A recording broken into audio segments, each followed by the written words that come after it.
Kemarin maghrib, sesuai sholat maghrib, saya bertemu Presiden Republik Indonesia Joko Widodo.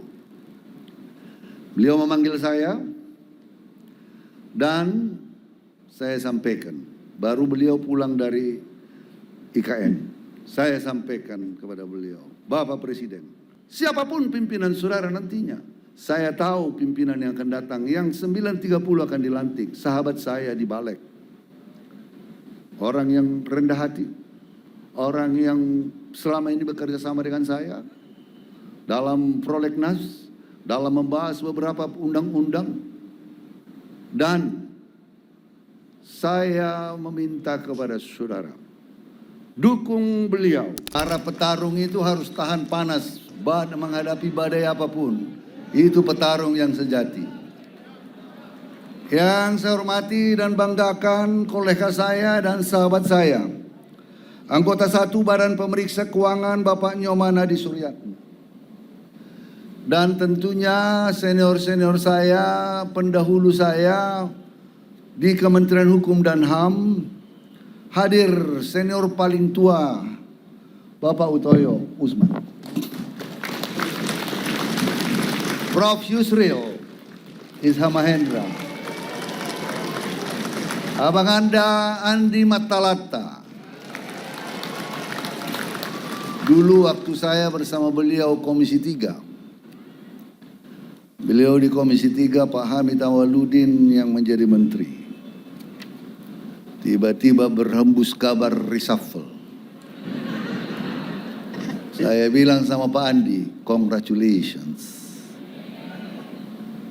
Kemudian sahabat saya, ketua saya dulu di Majelis Permusyawaratan Rakyat Republik Indonesia, tim sosialisasi 4 pilar kehidupan berbangsa dan bernegara, Bapak Patrialis Akbar.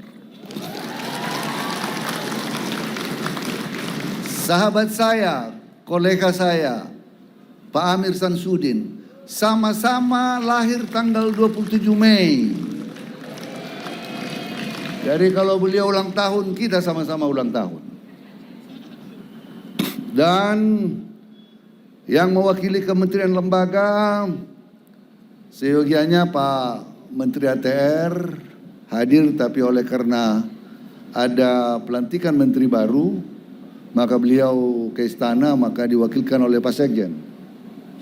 Dan juga tadi datang Pak Rio, Dirjen, sekarang diwakili Dirjen Kekayaan Negara, karena kita baru saja memperoleh BMN baru, sebuah gedung besar bekas sitaan BLBI di Medan, lantai 7 kalau saya tidak silap, cukup besar, mantan sebelumnya Plaza, Perisai Plaza, dan akan kita gunakan nanti sebagai kantor wilayah Kementerian Hukum dan HAM.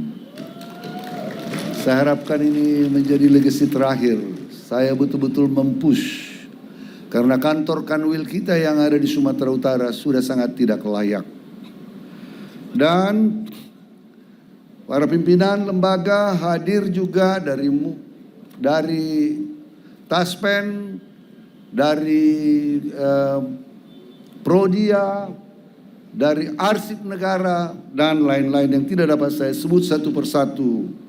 Para pimpinan tinggi media di lingkungan Kementerian Hukum dan HAM, Pak Sekjen, Irjen, para dirjen, kepala badan, staf ahli, staf khusus, para pimpinan tinggi Pratama, dan di seluruh Kementerian Hukum dan HAM, dan seluruh jajaran Kementerian Hukum dan HAM, mulai dari Sabang sampai Merauke, dari Pulau Miangas sampai Pulau Rote, juga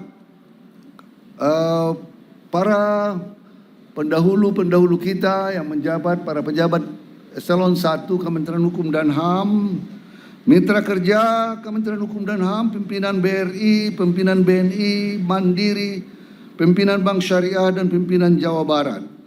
Dan Bapak Ibu penerima penghargaan, dan tentunya hadirin yang saya muliakan.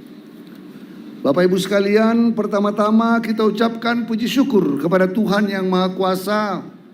Karena hanya atas kasih dan karunia-Nya sehingga dapat kita berkumpul pada momen sangat istimewa ini. Untuk merayakan hari ulang tahun Kementerian Hukum dan HAM. Hari pengayoman yang ke-79 yang sejarahnya kita rubah kembali. Jas merah, jangan sekali-sekali melupakan sejarah. Kita kembalikan pada pembentukan pertama kalinya Departemen Kehakiman 19 Agustus 1945 yang lalu. Sama tuanya dengan kemerdekaan Republik Indonesia. Sehari setelah kita merdeka, kita membentuk konstitusi negara. Undang-Undang Dasar 1945. Tentu karena di situ ada struktur-struktur pemerintahan, maka diisilah. Salah satu yang tertua adalah Departemen Kehakiman. Secara pribadi dan mewakili jajaran pimpinan di lingkungan Kementerian Hukum dan HAM, saya mengucapkan selamat Hari Pengayoman ke-79 kepada seluruh insan pengayoman, baik yang hadir secara offline, secara daring, dan juga yang mengikuti secara Zoom. Bapak Ibu semua, hadirin yang saya muliakan, dalam suasana kebersamaan ini mari kita sejenak merenungkan makna tema yang kita usung. Kementerian Hukum dan HAM mengabdi untuk negeri menuju Indonesia Emas 2045. Tekanannya mengabdi untuk negeri. Tema tersebut mengingatkan kepada kita bahwa pengabdian adalah esensi dari setiap pekerjaan yang kita lakukan. Sebagai abdi negara. Aparatur sipil negara sebagai abdi negara. Ini bukan sekedar sekolohan, tetapi merupakan komitmen yang harus kita implementasikan di dalam setiap gerak dan tindakan kita.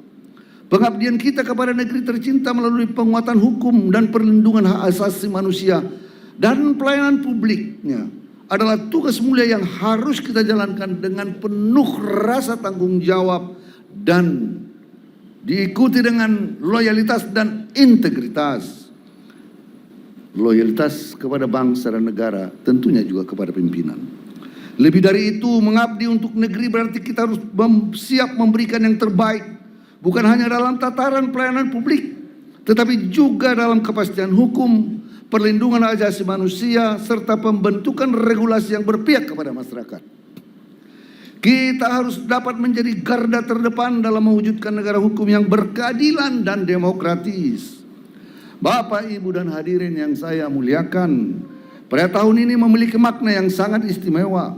Karena untuk pertama kalinya kita memperingati Hari Pengayoman menggantikan Hari Karya Dharmadika yang selama ini kita rayakan pada bulan Oktober. Momen ini menandai sebuah era baru dalam perjalanan kita, di mana semangat pengayoman menjadi pusat dari dedikasi untuk selalu hadir, semakin dipercaya dan berkualitas dalam memberikan pelayanan yang